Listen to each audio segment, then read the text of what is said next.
அன்பு உள்ளங்களுக்கு உங்கள் சாய் சுபலக்ஷ்மியின் நெஞ்சார்ந்த வணக்கங்கள்.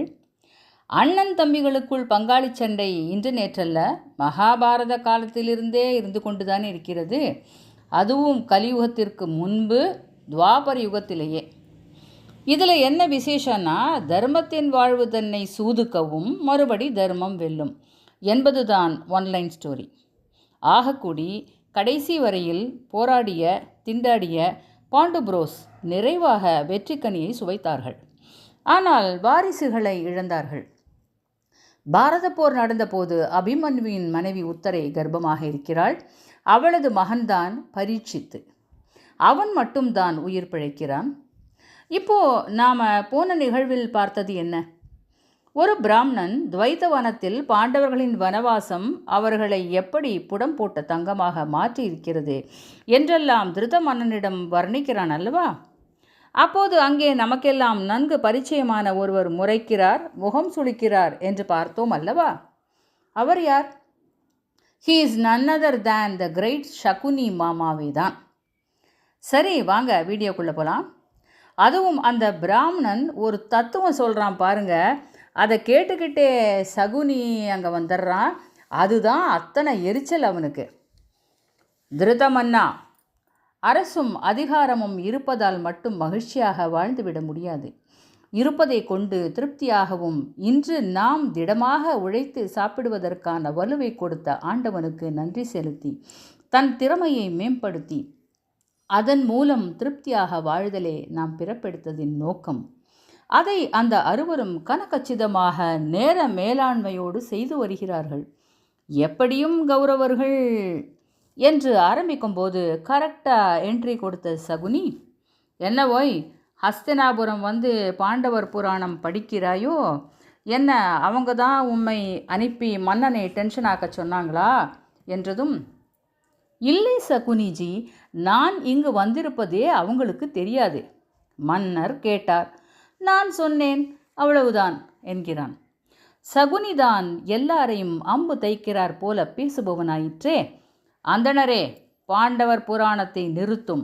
தானம் பெற வந்திருந்தால் நெல்லும் பொன்னும் பெற்றுக்கொண்டு பேசாமல் போங்கள். காட்டுவாசிகளை ரிஷிகள் ரேஞ்சுக்கு பேசாதீர்கள். நீங்கள் அந்தணராச்சேன்னு இத்தோட விடுறேன். வேறு யாராவதாக இருந்தால் அவ்வளவுதான் என்றதும், மேற்கொண்டு அங்கிருந்தால் தனக்குத்தான் அவமானம் என்று கருதி அந்தணர் அவ்விடத்தை விட்டு அகன்றார். திருத மன்னன், சகுனி என்னதான் இருந்தாலும் அவர் அந்தணர், அவரை இப்படி பேசுவது உமக்கு அழகல்ல என்கிறார். உடனே சகுனி, அரசே, உங்களை எல்லாரும் எளிதாக ஏமாற்றிவிட முடியும். நிஜமா பாண்டவர்கள் ராஜ வாழ்க்கையாக வாழறாங்க? இல்லவே இல்லை. கிடைச்சதை சாப்பிட்டுட்டு வானமே கூரைன்னு கட்டாந்தரையிலையும் புல் தரையிலையும் படுத்து உறங்குகிறார்கள். நம்மை பயமுறுத்துவதற்காக இவனை அனுப்பியிருக்கிறார்கள். சகுனி, நீ சொல்வது உண்மையாக இருக்கும் பட்சத்தில் அதற்காக நான் மிகவும் வேதனைப்படுகிறேனப்பா. எதற்கு அரசே? நீங்கள் வருந்த வேண்டும். அவர்கள் தப்பு செய்தார்கள், அதற்கான தண்டனையை அனுபவிக்கிறார்கள், அவ்வளவுதான். இல்லை சகுனி, ஒரு விஷயம் யோசித்துப்பார். புண்ணிய தீர்த்தங்களில் நீராடுவதும் தவ ஞானிகளிடம் ஆசி பெறுவதும் தினமும் அக்னி வளர்த்து தேவர்களுக்கும் ரிஷிகளுக்கும் முன்னோர்களுக்கும் சமர்ப்பிப்பதும் எவ்வளவு பெரிய புண்ணிய காரியம் தெரியுமா? அந்த நேரம் விதுரனும் அங்கு வருகிறான். அண்ணா, நீங்கள் சொல்கிறது தான் சரி, பாண்டவர்கள் கொடுத்து வைத்தவர்கள் என்கிறான். உடனே சகுனி, விதுரரே, எப்போது என் கருத்தை நீங்கள் ஒப்புக்கொண்டிருக்கிறீர்கள்? எங்களுடனே இருப்பீர், ஆனால் எங்களுக்கு எதிராகத்தான் சிந்திப்பீர்.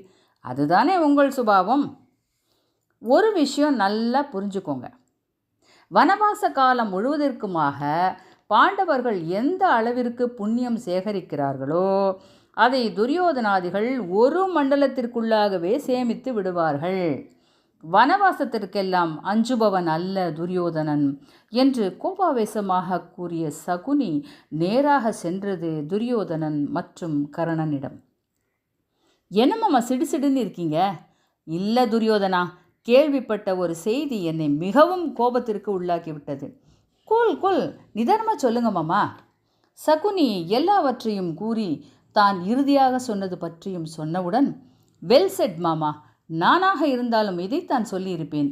பாண்டு புரோஸ் வனத்தில் காய்ந்து சோய்ந்து இளைத்து கருத்து போயிருக்கும் கோலத்தை நானும் பார்க்க ஆசைப்படுகிறேன். ஒரு கல்ல 2 மாங்காய். வனவாசமும் ஆச்சு, பாண்டவர்களை சீண்டவும் ஒரு நல்ல வாய்ப்பு. யாரங்கே என்று எக்காலத்தோடு சிரிக்கிறான். பக்கத்தில் கர்ணன் நிற்கிறான். கர்ணா, நீ என்ன எதுவுமே பேச மாட்டேன் என்கிறாய்? ஏன் இந்த மௌனம் என்று துரியோதனனும் சகுனியும் கேட்க, காரணம் இருக்கிறது நண்பா என்கிறான் கர்ணன். என்ன காரணம்? காத்திருங்கள், அடுத்த நிகழ்வில் பார்க்கலாம். சேனல் பிடிச்சிருந்தா சப்ஸ்கிரைப் பண்ணுங்கள். உங்கள் கருத்துக்களை சேனல் காலத்திலேயே போடுங்க. உங்கள் குழுவில் பகிருங்கள். நன்றி, வணக்கம். மீண்டும் சந்திப்போம்.